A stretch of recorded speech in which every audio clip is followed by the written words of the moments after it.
सूर्य को अर्घ देने के लिए जब नारी अगर पुरुष वर्ग सूर्य को अर्घ दे और उसका काम अटक रहा हो तो लक्ष्मी लेने के लिए तो आपको बताया था कि मिर्ची के दाने उसमें डालना है, पर अगर कोई काम अटक रहा उसके लिए कंकु डालकर सूर्य को अर्घ देना चाहिए। और अगर बच्चा पढ़ाई के लिए जा रहा हो, परीक्षा में पास होना है, सीए की पढ़ाई बैठ रहा हो या इंजीनियर की पढ़ाई कर रहा हो या कोई सेमेस्टर निकालना हो, नहीं निकल रहा, तो 21 दाने पीले चंदन के करके उसको पानी के कलश में डालकर सूर्य को अर्घ दिलाकर बच्चे को परीक्षा देने भेज दो। जिंदगी में फेल नहीं हो सकता, पास होकर ही आएगा, अच्छे नंबर से होगा। तो अक्षत डालकर भेजा, अक्षत सूर्य का अर्घ मूल का। भोलेनाथ मृत्यु लोक का देव महादेव है।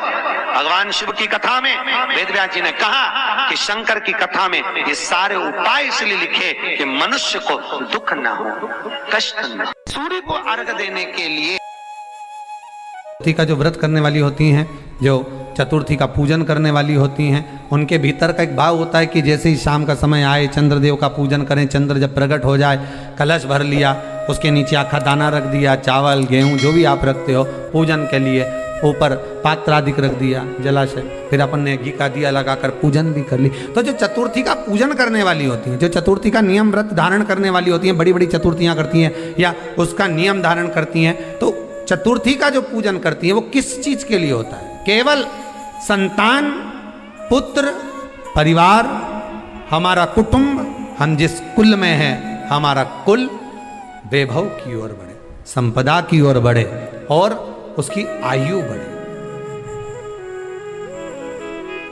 उसकी आयु बढ़े, वैभव बढ़े।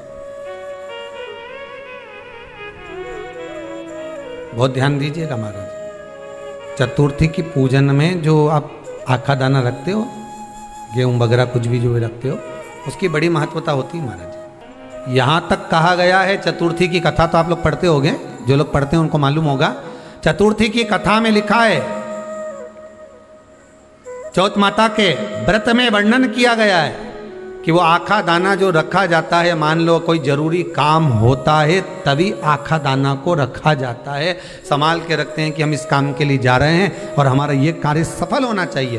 तो जिसने चतुर्थी का व्रत करा है, जिसने चंद्रदेव का पूजन करा, चतुर्थी का व्रत करा, वो गणेश जी से विनती करके वहां से 2-4 आखा दाना उठा ले और जो व्यक्ति का काम अटक रहा है अपने ही घर का, पर दूसरे कुल को नहीं देना, अपने ही कुल के अंतर्गत जो काम अटक रहा है उसकी जेब में, उसके पल्लू में उस चीज को रख दिया जाए।